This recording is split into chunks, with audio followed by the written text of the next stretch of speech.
I can't believe it's finally happening. How many times? Was this the fourth or fifth time? I think it's I want to say fourth. Well, I hope. Yeah, it's at least four because I tried to get you last time I was here and it didn't work out, and that's fine.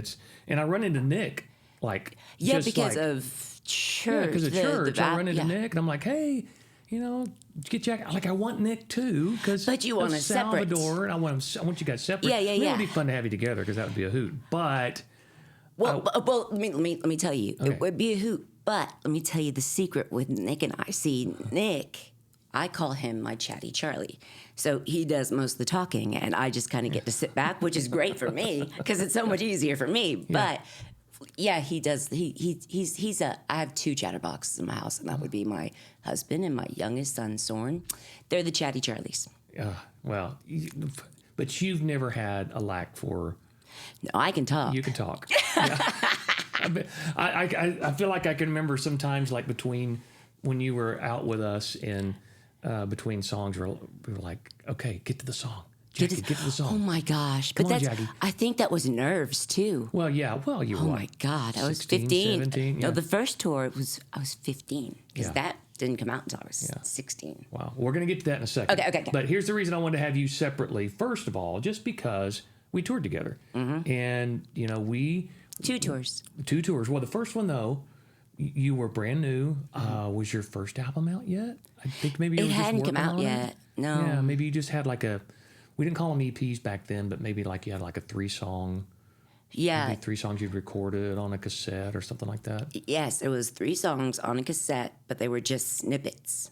There was only one full song, and the other 2, I think, were just snippets. What was that first full song? You know what? I don't remember. I want to say it was If This World or Un Lugar Celestial from the first record. Yeah. I cannot. I know that I have one of those cassettes somewhere for sure, and I'm sure it's probably sad and deteriorated at this point. Yeah. Well, I think all of us have boxes somewhere with cassettes of stuff that you're never going to find on a CD, you're never going to find online, and it's probably worth it to have a cassette player somewhere in our house. Oh, or yeah. in the car. Golly. Wish cassettes would make it come in. No, I don't. I'll take that back. Well, but cassettes were fun because you could record over them if you put the tape over. True. Which I thought was kind of fun, especially if you had some extra cassettes and you're like going, man, I really don't like this record. I'll just record over it. You get to do demos and stuff on your tape recorder. Well, wow. So we met you you were 15 years old. And you had just signed with Mike Atkins as a manager. How did Mike find you? So, because Mike was our manager. So many people I've had on the podcast. Mike is a central figure to so many of our lives. Oh goodness, yeah. It was I saw him the other day randomly in a movie theater. We're taking the kids to go see a movie, and I was like, oh my goodness, that's him. And then we were late to the movie. I was like, okay, I'll call him. And then of course I forgot. And then anyway, yeah. This is your reminder to call Mike. Right. Here we go. Yeah. Yes. So when I was 13, I went to go sing for the National Day of Prayer in Houston, Texas. Okay. So it was an outdoor event, and so there was a gentleman there by the name of Steve Seelig, who at the time, he was the booking agent for a group called Point of Grace. Right. So he saw me sing, and he asked me to come and open for them. They had just released their first record.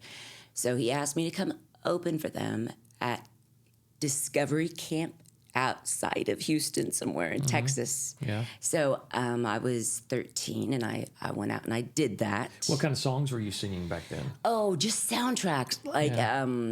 Well, no, that's not completely true because I did have some custom records, but they were still just soundtracks. Do you remember the song from, oh my goodness, why is this name eluding me? The group with all the guys and they all play instruments. New song. Oh, yeah. New song. Yeah. So on one of my records, I recorded one of their songs called Light Your World. Okay. So those kinds of things I was doing and just singing soundtracks. So I opened for them at the Discovery Camp in Texas, and their road manager, Jonathan Thomas, JT, he sent a video back to Mike Atkins. Mike Atkins showed it to his wife, who then showed it to her friend, who was an A&R director at the record label, Myrrh Records. So they got together and they're like, I want to meet this girl. So when I was 14, they came out to a concert of mine that I was doing in Houston, Texas. But it wasn't just a concert. It was like my concert, and I just had soundtracks. But then, of course, the people from the church had somebody open for me who had it was a female who had a full band. And I just remember feeling so kind of inferior. So I was, 14 and then just singing the soundtracks.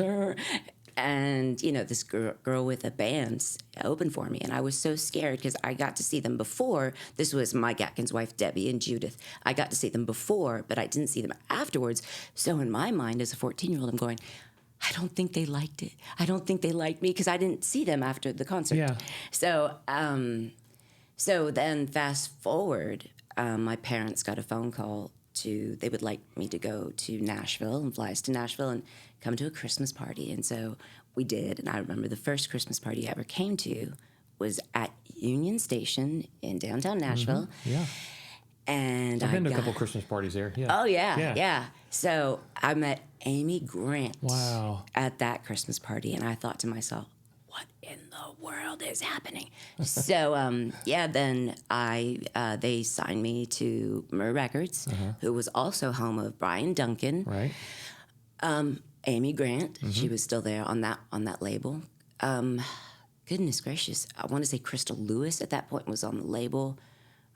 Just a lot of incredible artists that I was just going, wow, I get to what I feel like Cinderella. I feel like a princess. So let me say this, though. You didn't sound like a 14-year-old. Like when you came out with us and you're 15, a year later, you didn't sound like a 14, 15-year-old. I mean, you had a fully formed voice that would peel the paint off the walls.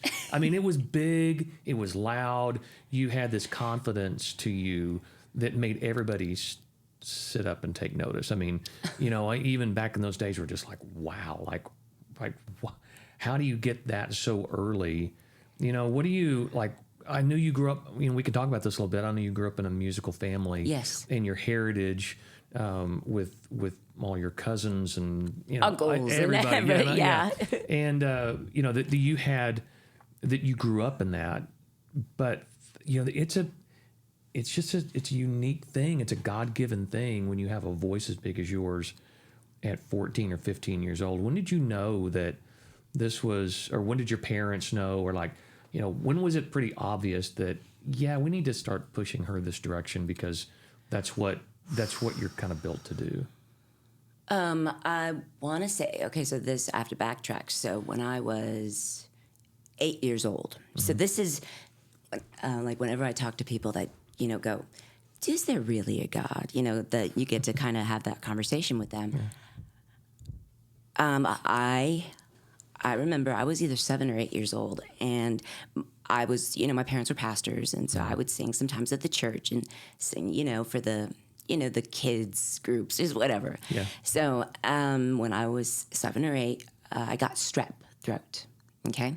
So my body had this weird reaction to strep, and I actually lost my hearing. No way. I lost my hearing. Wow. The doctor was telling my parents that I would never be able to hear again. And I couldn't even hear him. Nothing. Like it was like that. I couldn't hear anything. Like I couldn't make out what people were saying. So, and I guess this is how it went. My mom said, well, that she can't lose her hearing because God blessed her with a voice and she is going to sing. And you can't sing if you can't hear. Yeah. So, so my parents, they brought me home and I remember they put me in a bath and they just were praying and, crying and asking God to give me my hearing back. So, that gives me goosebumps to think about that.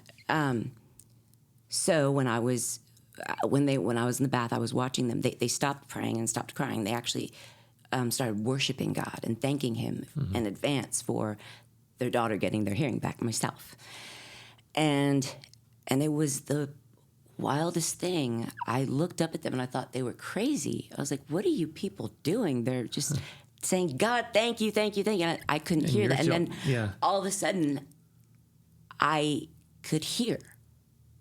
Just like that? Yeah. Wow. I could hear. And so that's, I think that unbeknownst to myself, that's when I knew that that's where God was going to take me.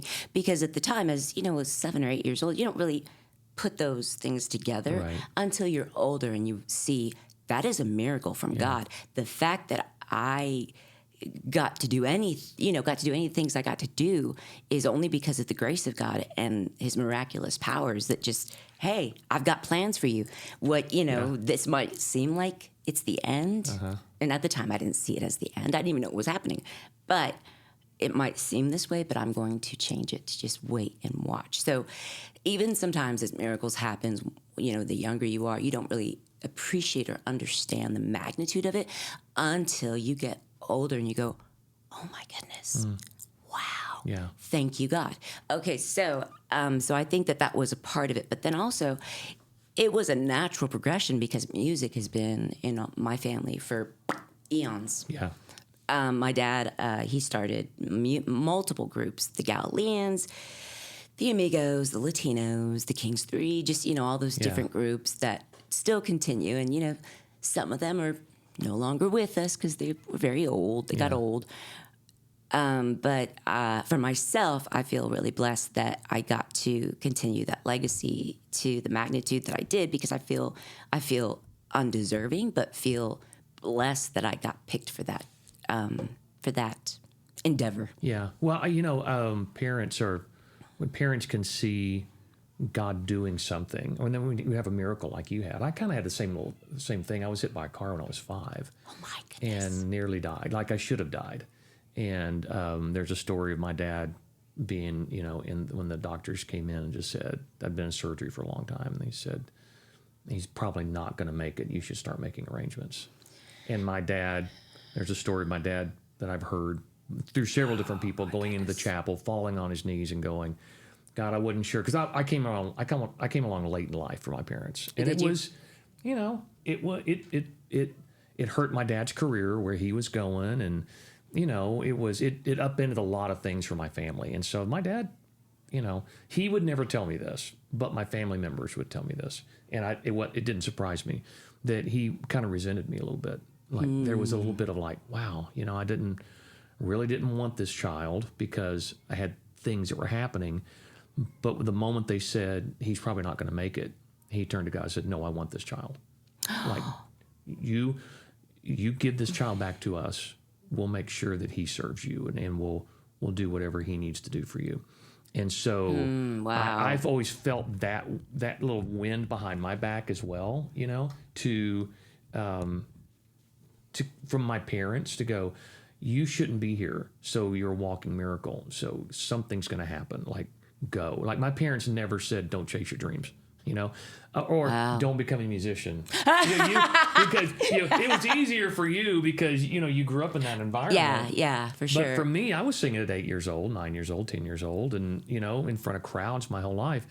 But, the thought of anybody in my family becoming a full-time musician was like, yeah, probably not the best career move. So we're not going to encourage you to do that. But, again, there's that critical, that critical thing that happens in our lives for many of us, where the parents go, God's destined you to do something that's going to impact a lot of people. Yeah, so no. But I think so many times we confuse what God's calling with our desires, and there's a distinct, there's a difference. And that's a wrestling point. It is a wrestling point, yes, for sure. Yeah. And it's very easy to do. Yeah. So, but it is, if you've been called by God, it just happens naturally. Yeah. So you probably have had numerous people come up to you and say, hey, so what can I do to do what you do? It's like, man, I can't even, there's no formula. If God has called you to it, it's just going to happen. It doesn't, he just makes a way, and there's no like... Yeah, you just walk through the open doors, and that's what you did. That's what your parents helped you do. Was if there's an opportunity here, there's an opportunity there. That's what I tell young artists that I work with all the time is like, take the opportunities in front of you. Don't wait for this perfect thing that you have in your mind. Oh, for sure. Because you never know where God's going to send someone to Correct. Steve Seelig to see you, right? You weren't thinking, I'm going to sing the national anthem. No. And somebody's going to see you from a label and go, that's somebody we need to, Talk or somebody to, that's connected to the industry. No, it's so true. It was unusual for the labels back in those days to sign someone as young as you. So prior to myself, Rebecca St. James had signed with Sparrow or Star Song. I'm not sure. It was an EMI. It was She was probably 16? She was 16. Okay, yeah. So she was. Well, look, okay, this was all pre Britney Spears, pre Christina Aguilera, all the kind of young artists that started coming out. So it was Rebecca was first, then I came out, and I was 15, 16. They signed me young, though. I was 14, and it took a year and a half to do the records because we switched producers in the middle of the... Who was the first producer? Well, I had two producers. Because I know you ended up with Mark. Yeah. It was Mark did it was going to be two different producers on the same record. Half the record was going to be Mark, and the other half was going to be... You asked me. I totally forgot his name right now. I can he's see listening him. to the podcast right now going, it was me. Yeah. Say my name. Anyway, point is, he was fantastic, but the records were not cohesive. Like the two sides. Sounds, they just weren't cohesive. So the label preferred Mark Heimerman. But, at the time, Mark was working on DC Talk. Oh, yeah. Like Jesus Freak, all this stuff. He was like, he was a big hitter. Yeah. But the fact that he was willing to work with, someone like me, it definitely broadened his repertoire of different kinds of artists to work with. Yeah. So from DC Talk to a little pop Latin girl was a very interesting, diverse thing for him. So, but they preferred that side of the record. So when we had to can the other side, it took that much longer to finish the record. Yeah. And so it was a year and a half in the making. And I remember I couldn't drive.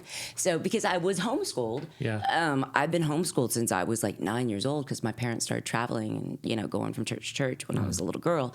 So, so I was homeschooled, so I didn't have any driver's ed or anything like that. So even, 15, I didn't have a permit. And then when I turned 16, I still didn't have my driver's license, but I did have a car. I had a Honda Prelude that was gold, and it was a stick shift. And so I would ask my friends. Good for you. Yeah. No, it wasn't brand new. It was used. I mean, being able to drive a stick at your age? Yes. Yeah. Well, I never drove it. How many people can do that now? No. Well, actually, that's a funny story, but I'll let Nick tell you that story. Okay. All right. So, we'll have him on later.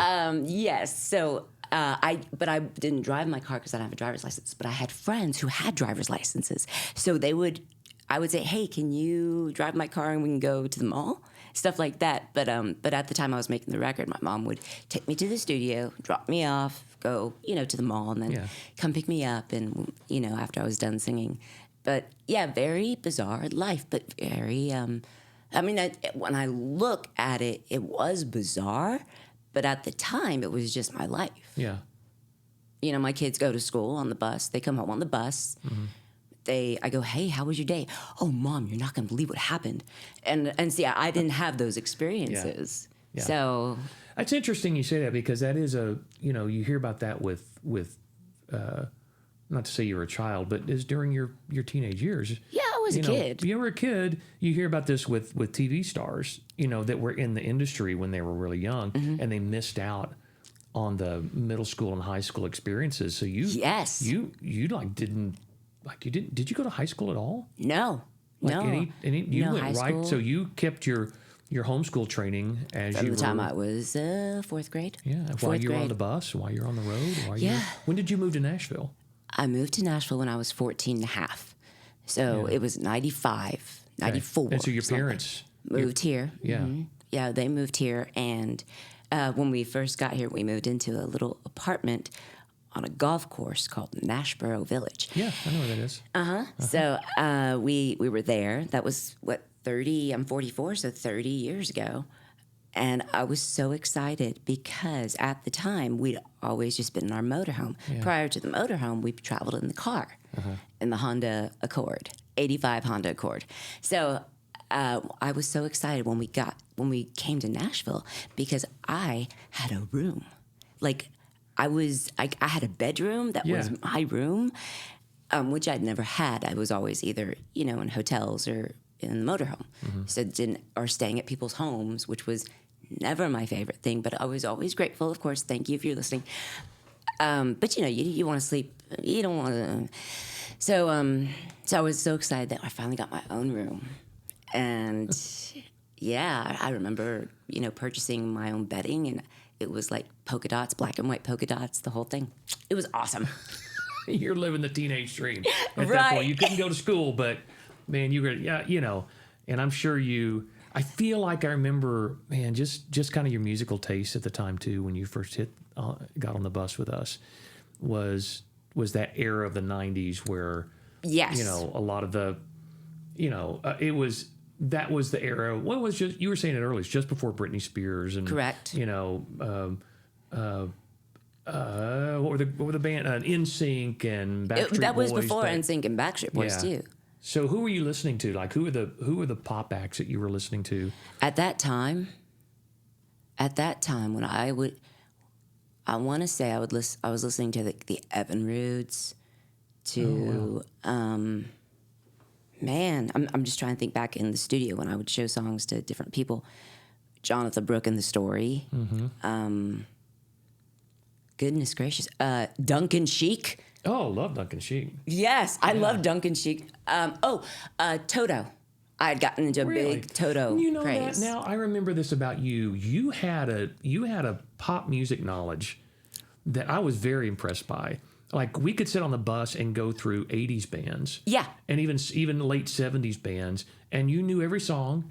You knew the people Also in the 50s and bands. 60s. You knew all that stuff. Yeah. Well, that's okay. See, let me tell you the secret to that. For that, see, when you're trapped in a car with your parents, right. and you're driving from Southern California to Modesto, California, you've got a lot of hours in the car. Yeah. And at that time, there was no CD players, moved to cassette players, and we didn't buy cassettes Or the very radio, much. Or I mean, so your parents, you end up like just listening to music and so sometimes, I remember when I was a little girl, this is so totally a side note. So I had a tape player, tape recorder, a Walkman. So when we were in California, especially Southern California, they had an oldies station that played 50s, 60s, and 70s. So I would take my tape recorder and record the station so that when I left California, I could still listen to that radio station. That's right. We all did that. Right? Yeah.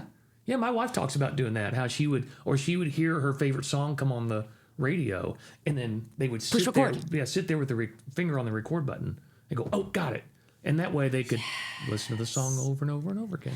I did that I did the same thing. Sorry to the songwriters for plagiarizing your music and for, You owe some back royalties here. Big time. So, okay, let's go back. So we're all ping-ponging all over the place, which I don't mind. This is fun. But I want to get back to your career a little bit, to starting to write. So did you have co-writes on that first record? Record, yes, I did. Did you co-write most of what? No, I co-wrote just one of the songs, but my dad co-wrote one of the songs as well. On the second record, see, this was the interesting part. So when your first record is successful, it's kind of difficult because it's not that it's difficult. I'm not complaining. I'm just saying it comes down to the song. So it's like, yeah, I love this song. I wrote this song, but is this the best song? Because when your first record's successful, your second record has to beat it. Yeah, the sophomore slump is real. Oh, goodness gracious. It was scary. It was scary. So the label for the second record sought out the best of the best of the best.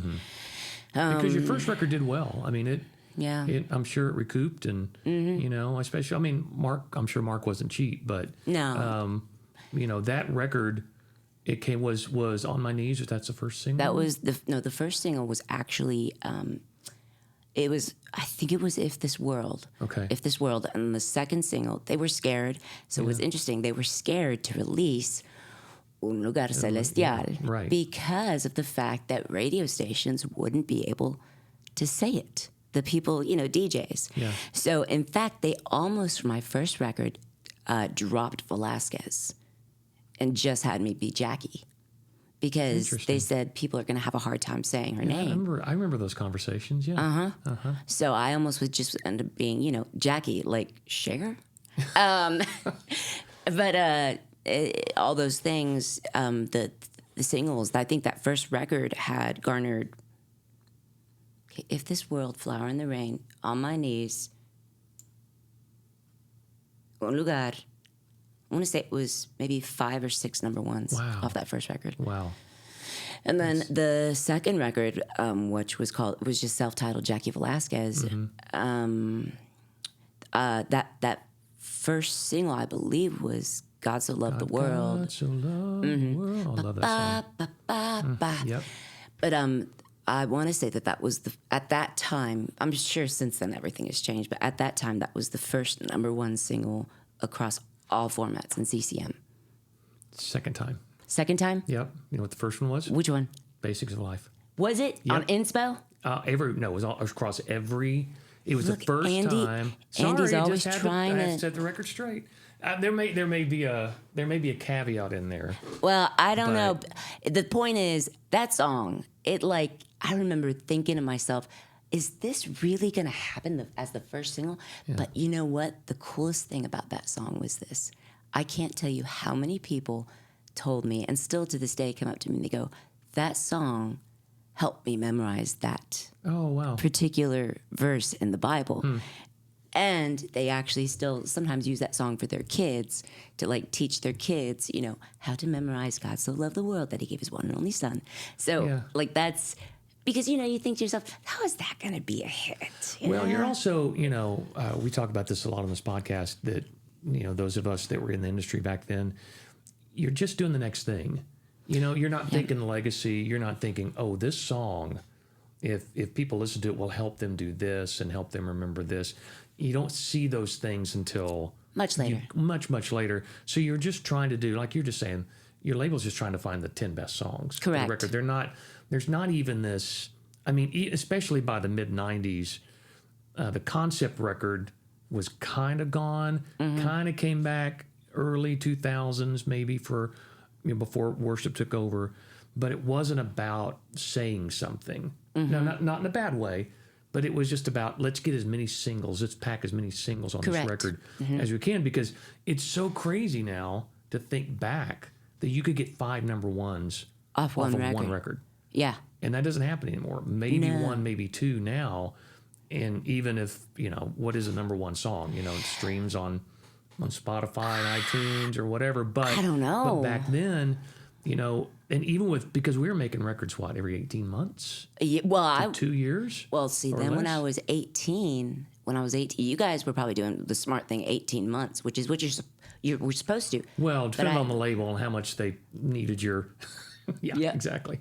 Well, for me, at that point when I was about to turn 18, when I was 17, that's when Sony Discos signed me, and I started recording in Spanish. So during that time frame, I released the self-titled record, but then 6 months later, or maybe 3 months later, the Sony Discos first record came out. Every year I was making a record. Okay, so let's back up a second. You did your first Spanish language record. Yes. But you didn't speak fluent Spanish. Oh, God, no. I remember this. So I remember you would have Spanish, people who spoke Spanish come up to the autograph lines. And they're just rattling off to you in Spanish. Oh, yeah. And you're like, See? See? Gracias. Well, and so what's funny is, actually, Andy, I think I was in the tour bus with you guys, because it was right before that second record, because that's when I signed my deal with Sony. Yeah.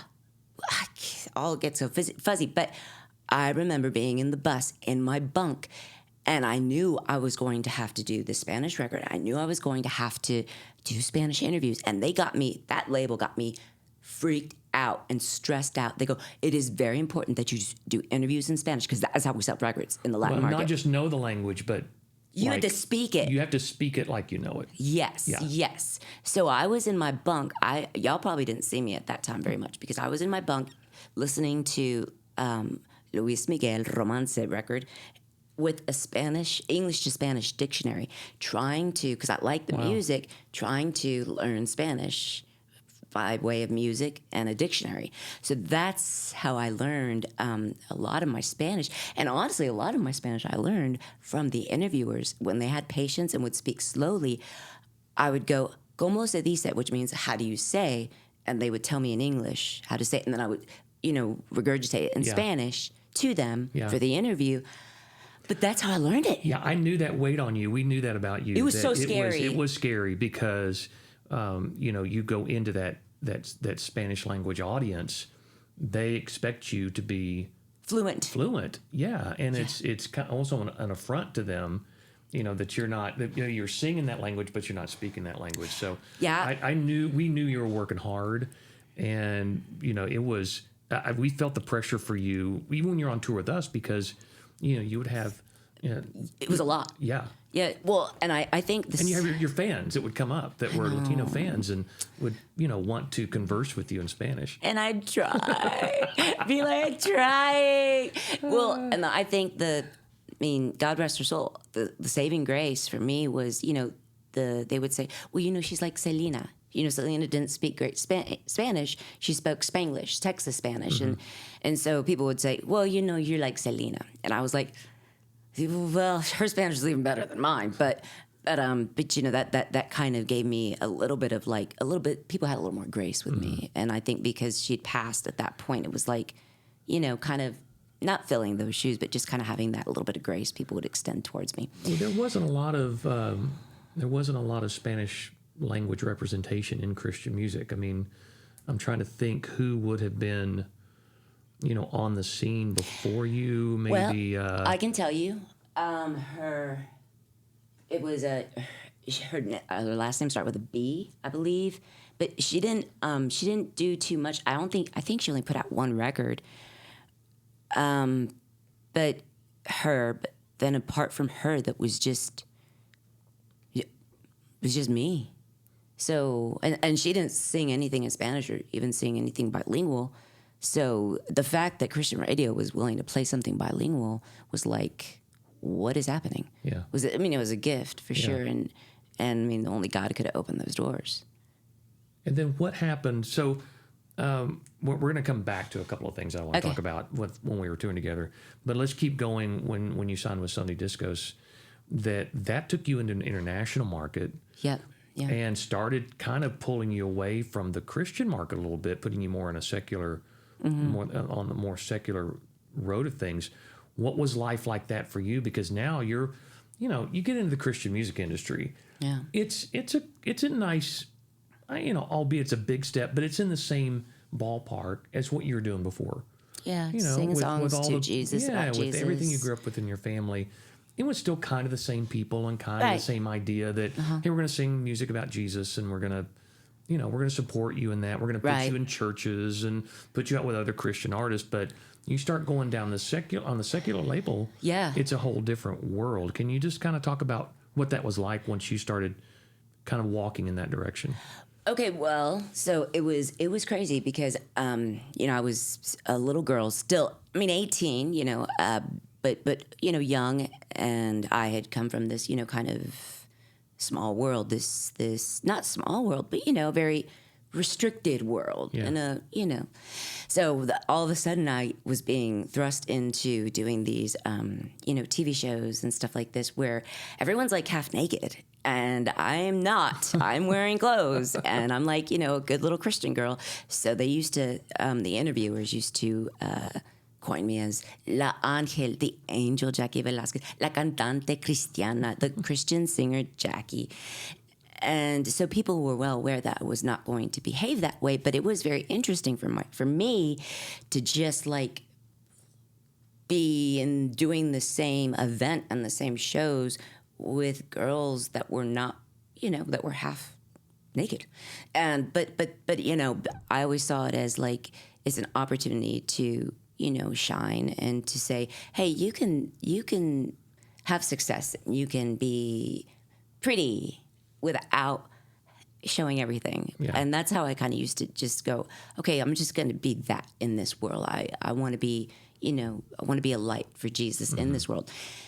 Now, of course, I had tons of fun too, because Sony Discos, they spared no expense. They always put us at very nice hotels and always had us in limousines. And I was always like going, limousines aren't that great.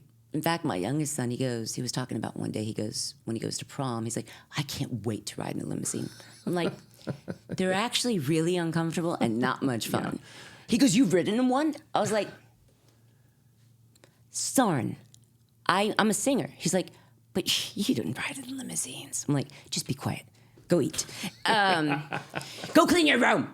So it was definitely a different lifestyle, and just trying to be a light in a very kind of different world was unique. But I felt blessed that I got the opportunity to do that, because not a lot of people get to do that, and I'm not sure if anyone since then has gotten to do that. Yeah. So I feel kind of like, wow. Yeah, there was, of course, Amy and Michael had some secular success. There were a couple of bands. I mean, DC Talk kind of flirted with a little bit of secular success and had some acceptance in the secular music end of things. But you were an anomaly.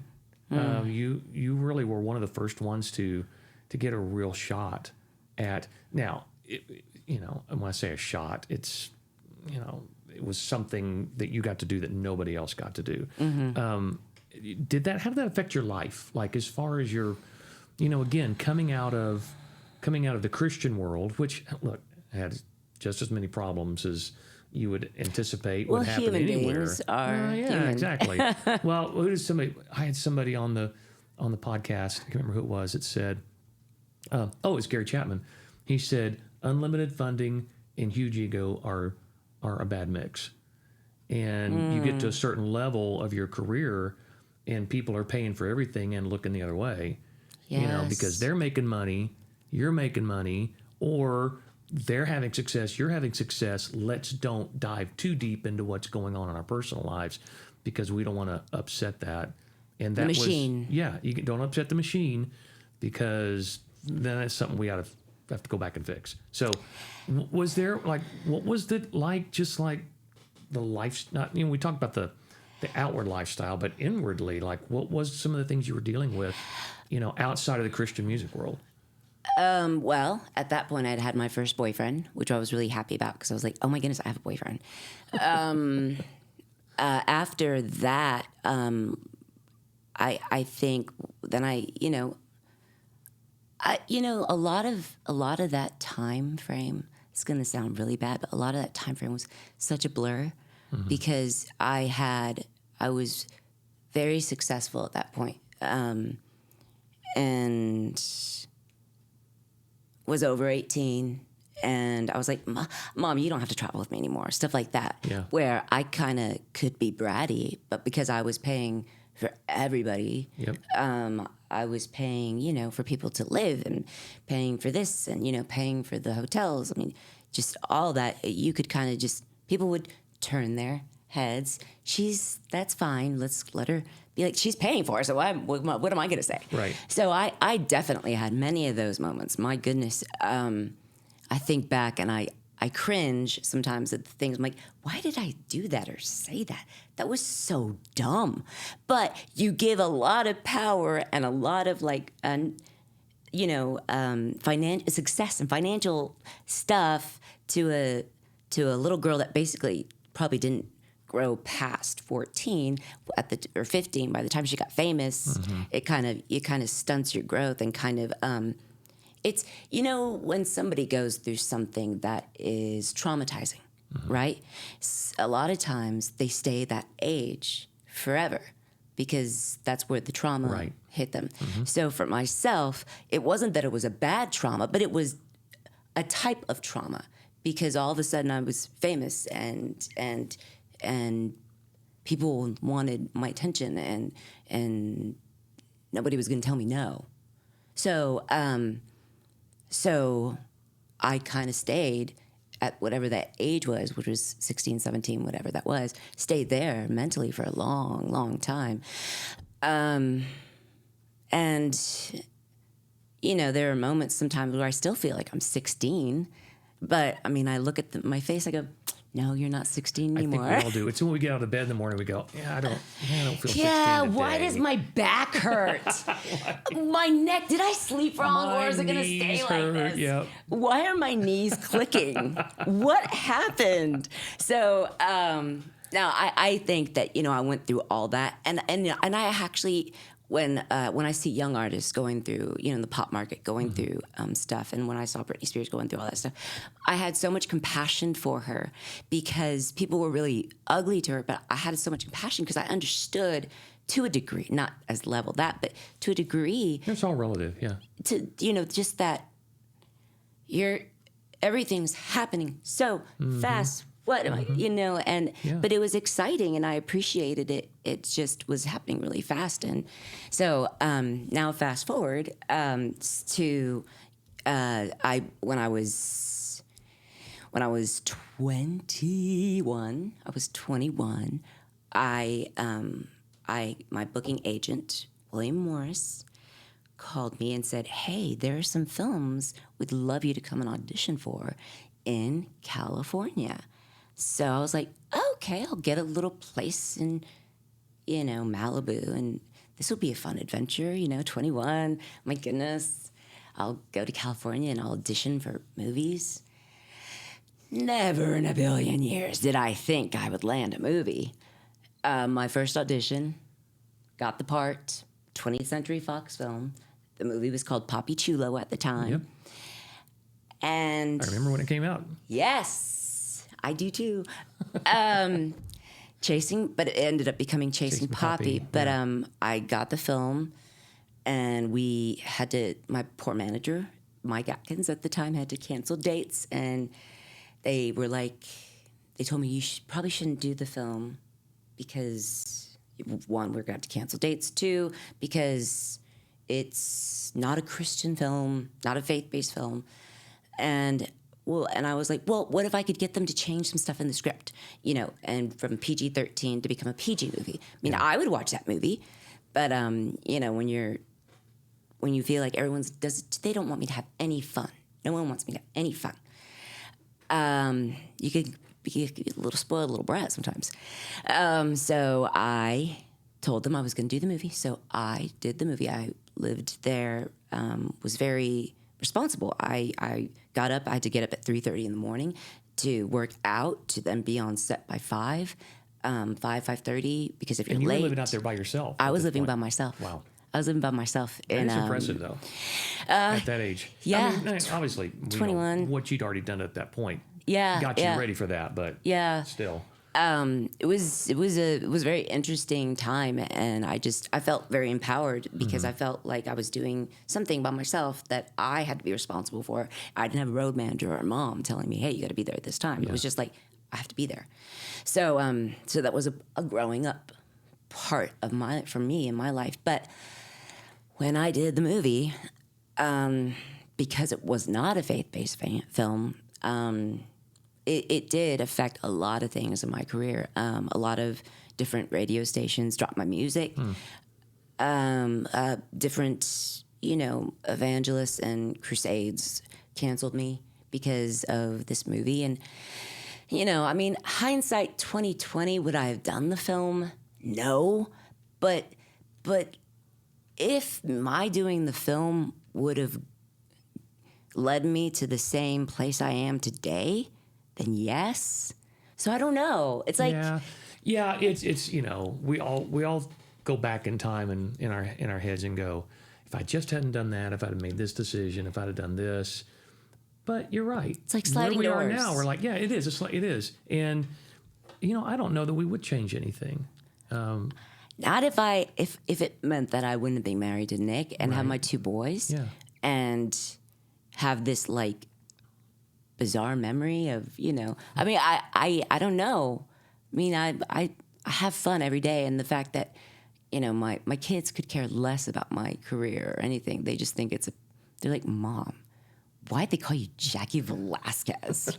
What is that? Hey, wait till your grandkids find your music. Now that's fun. Is that fun? That's fun. Yeah. So driving my grandkids around. I have 5 now.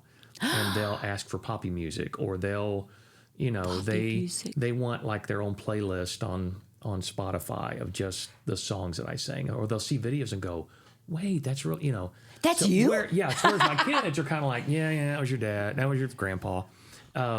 They're just like, whoa. They think it's cool. It's really cool.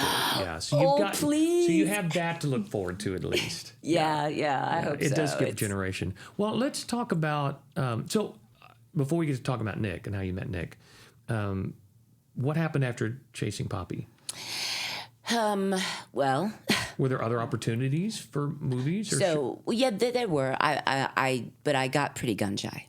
Yeah. And so at that point, I just only because of the backlash. Yes, because the backlash, I just was like scared. So at that point, I was only willing to take faith-based films.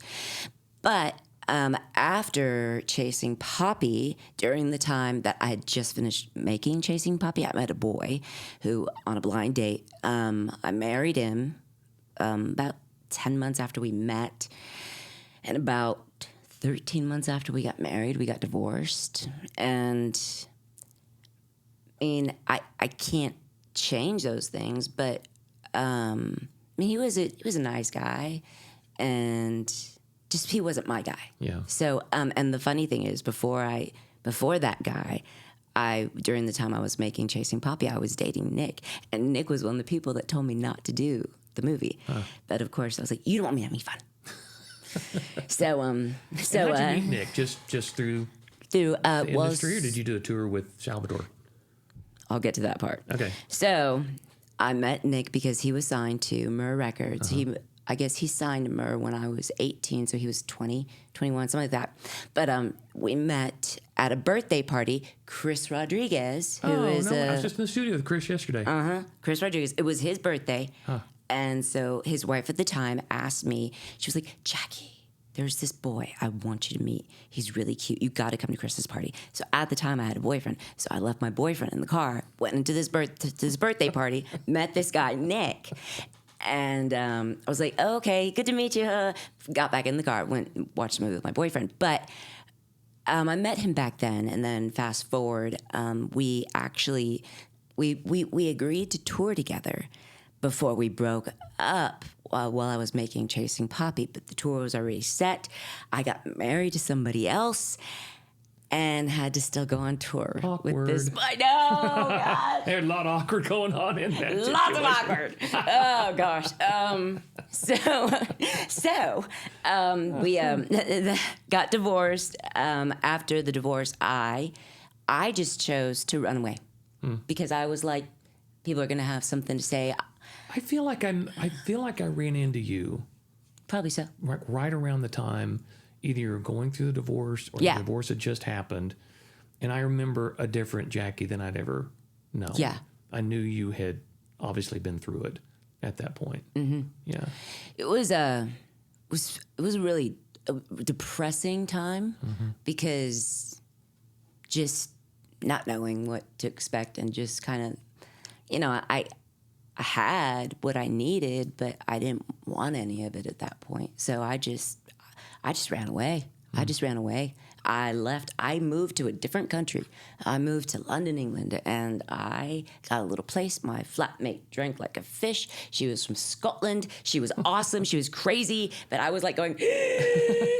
So wow. It was a different time for sure, and I had a blast. I think I just enjoyed the fact that I could be somewhere and not like hear about or hear opinions or hear thoughts as to my past that I couldn't change at that point. So then I started missing home. I started missing home, and it was a beast to travel from like London to like meet up with your band and do shows in like Argentina.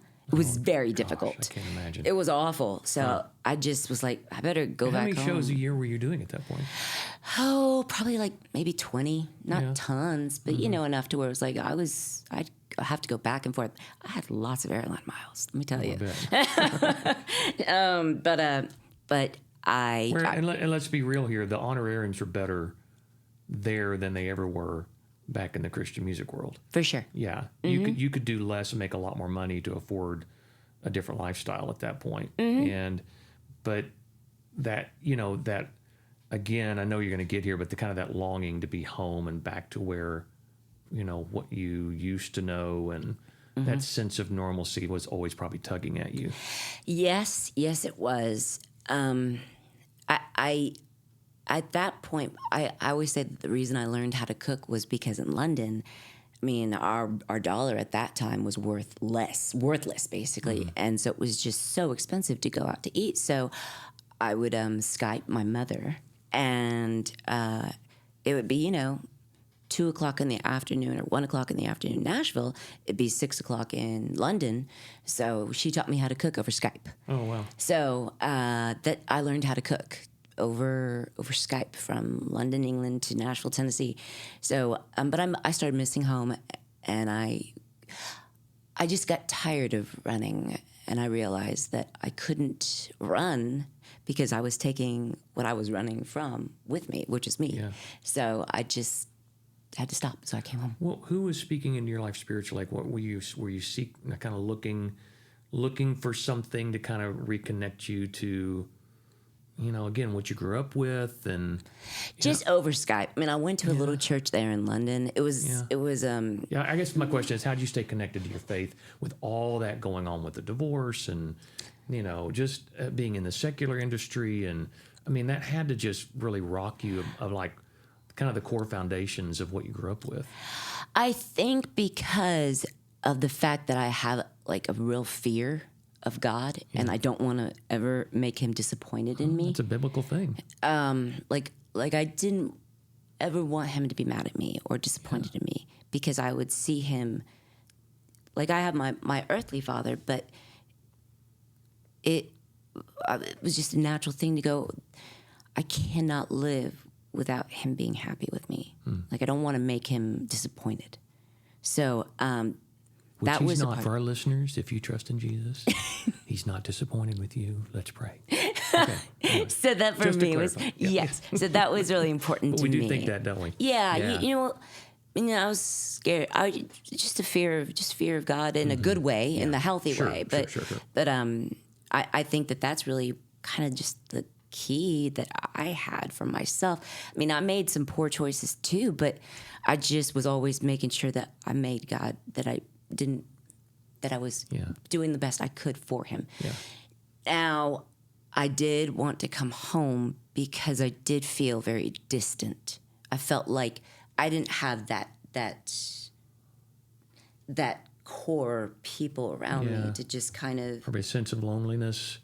Partially. Like on your own, yeah. Partially, but also just I didn't have like a real like strong faith-based people around me. Right. So I was kind of the only faith there in my little world. That's a hard life to live. Mm-hmm. Yeah. But then now I look back and I'm really grateful for that experience, because it did push me to become something different, and to become more, and to test my my faith, to just go, so really, what are you going to do in this situation? No one's watching. What are you going to do?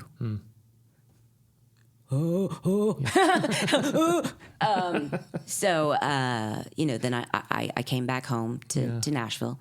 I missed my mom, and I missed people, and came back home. Started doing some events and different shows, and I was in Florida doing a festival, and I was in my hotel room, and I get this phone call from a 512 number, which is Austin, Texas.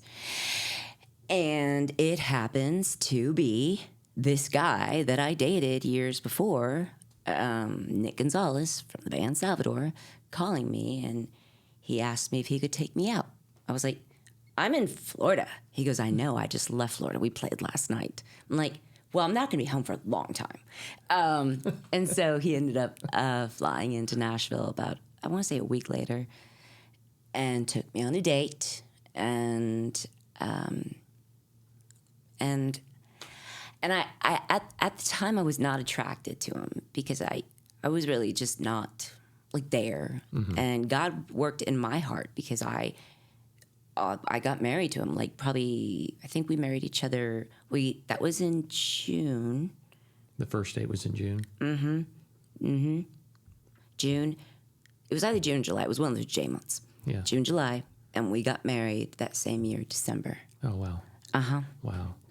It's kind of like my wife and I. We met in July, got married like the following March. Yeah. Like, yeah, just like, you know, it's like, okay, Let's just it's the get right married. thing to do. Let's just do it. Yeah. Yeah. And it was, yeah, it's the best, huh? Yeah. When you find love. See, I love love. Like, I love love. So how many years now have you guys been married? Oh, my goodness. Well, we have a 16-year-old. So we got married December 2006. Uh-huh. Our oldest son was born November 2007. Woo.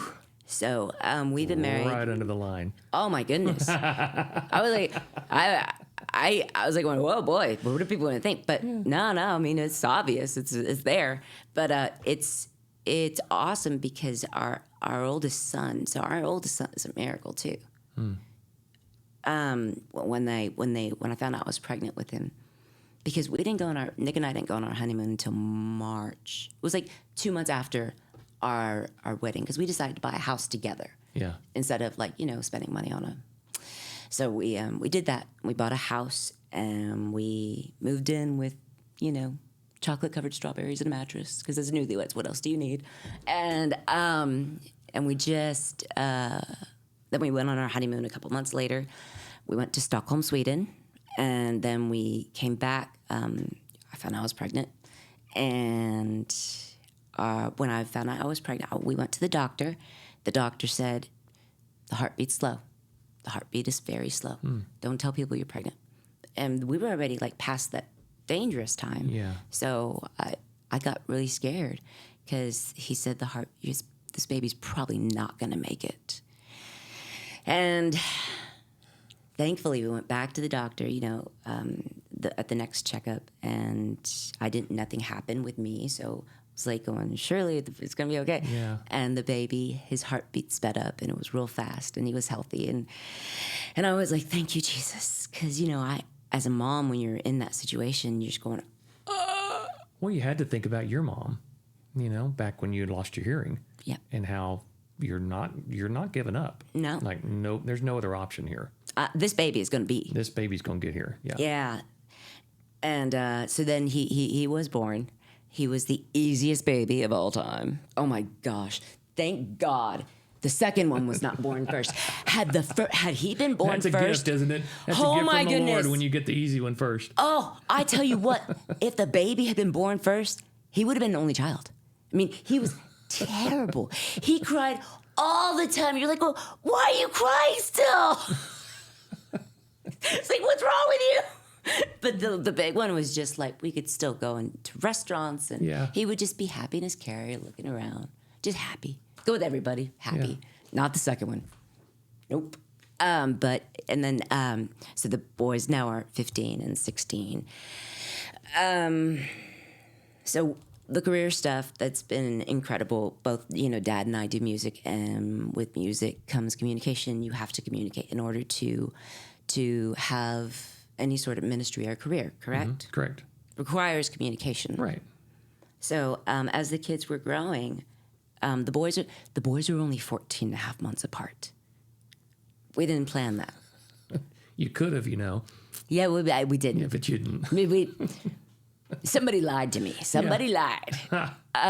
So we got pregnant real quick. Did not expect that. We just had the two boys right away. So I because they were so close in age, you would see them grow and develop, and the milestones. You'd see the big one hit these milestones, and the second one would come, and man, the second one was hitting those milestones so much quicker than the big one. It was very, very odd. I was like, maybe that's just because he has a big brother to model those things. But but by the time Zealand was about 2 years old, I just started getting this feeling like we should probably get him checked, have him tested for stuff. And so the state of Tennessee, thank you. The state of Tennessee came in and they did some testing, and they concluded that it was a pervasive developmental delay.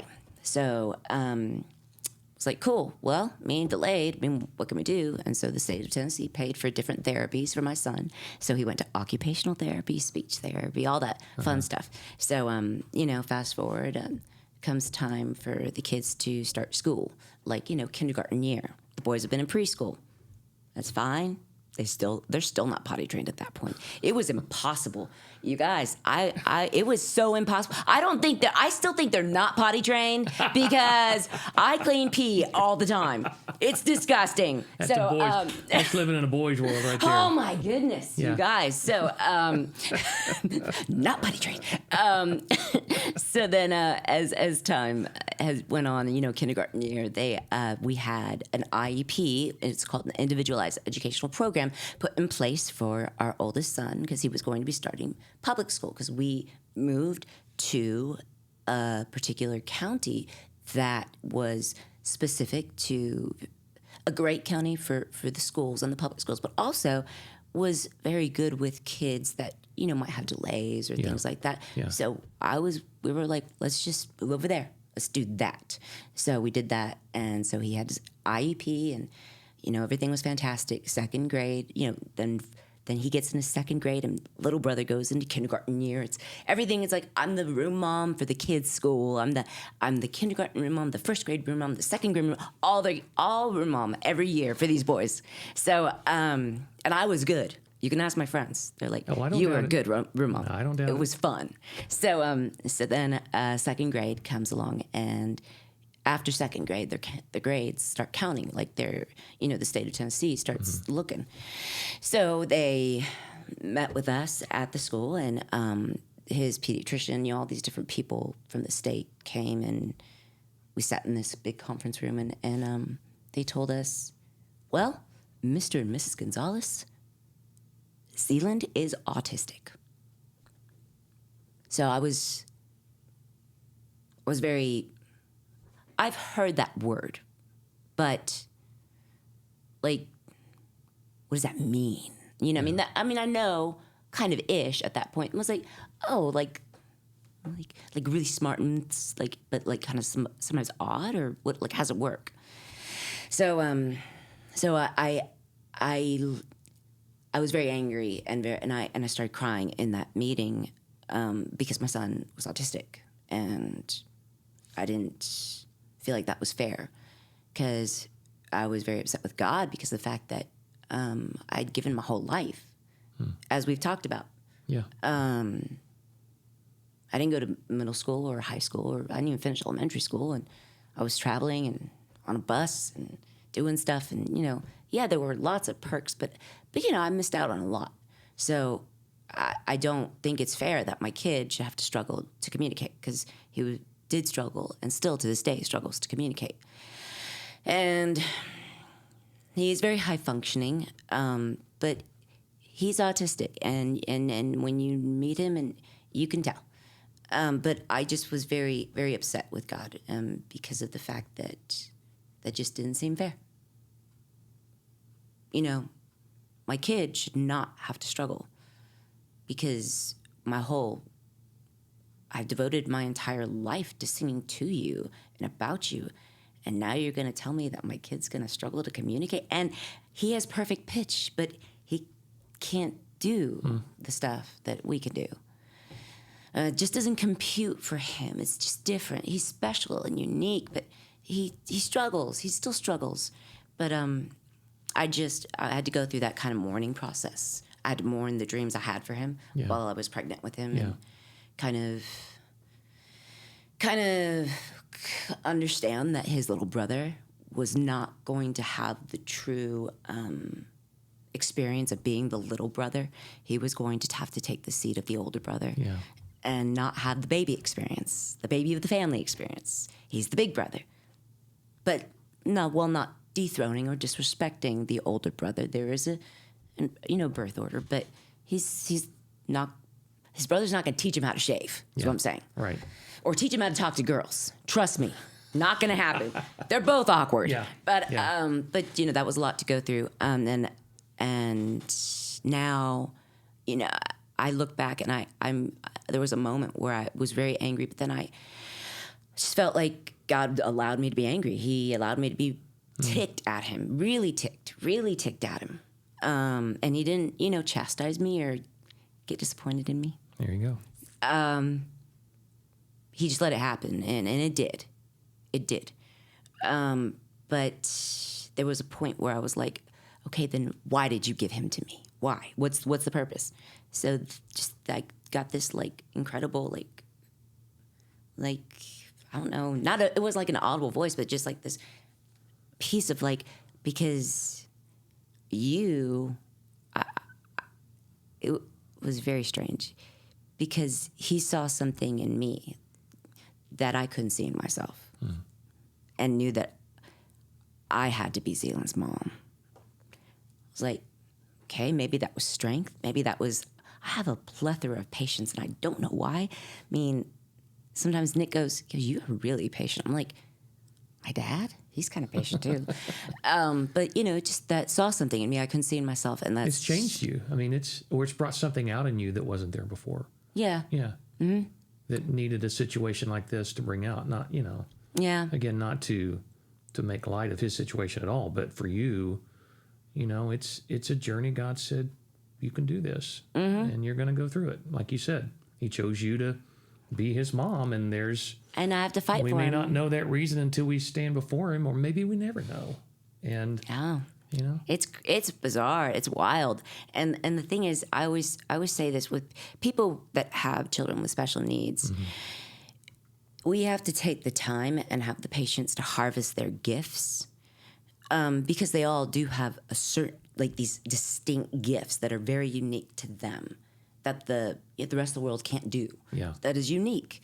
So if we take the time to harvest those gifts, and then really build upon those things, you never know what could happen. You never know.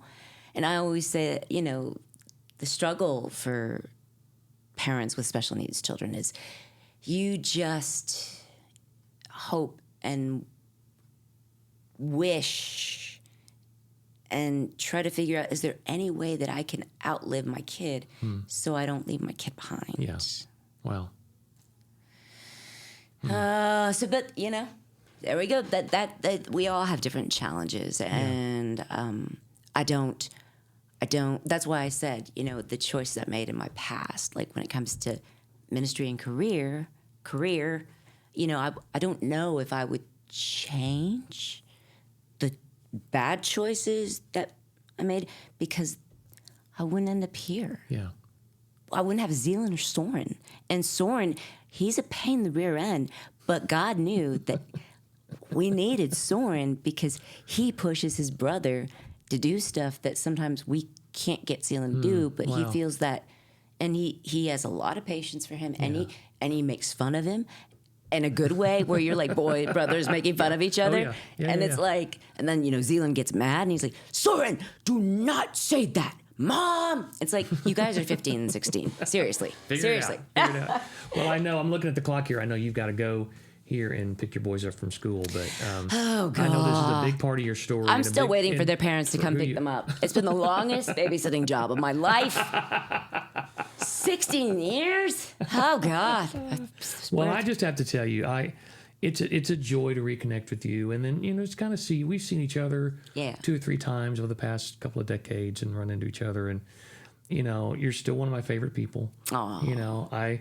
I won't say I didn't get mad at you a couple of times on tour, and I'm sure we could talk about a couple of those incidents, but I was a pain in the butt because I could be. Yes. No. We talked about that. I appreciate it, the fact that you guys took a chance. We always knew you were destined for greatness, because God doesn't waste a gift like that on someone he can't trust and doesn't have big plans for. So, we all go through our stuff, and then we get to a point where we're like, okay, God, this is why you created me. Yeah. And I'm glad you did. Mm-hmm. And one thing I got to clarify, you brought a dog on tour. Is it Dallas? Little white dog. Yes, he was Maltese. Yes. Dallas. And I wanted to throw him off the bus a couple of times. I know you did. I know you did. Barking at 3 a.m. He was well. I mean, he has since passed. But oh my goodness, he was such a bratty dog, and I feel terrible now looking back that I brought him out on tour on somebody else's bus. It wasn't even my tour, but you did. But I did. And we have memories. We have those mememories, that I wouldn't trade for anything. Not at this point, at least. You guys had a lot of patience with me, I will say. And undeservingly, I did not deserve it sometimes. Most of the time I did. No, I appreciate it. Thank you guys for taking a chance on me. That's a lot to take a teenage kid on a bus with her mom.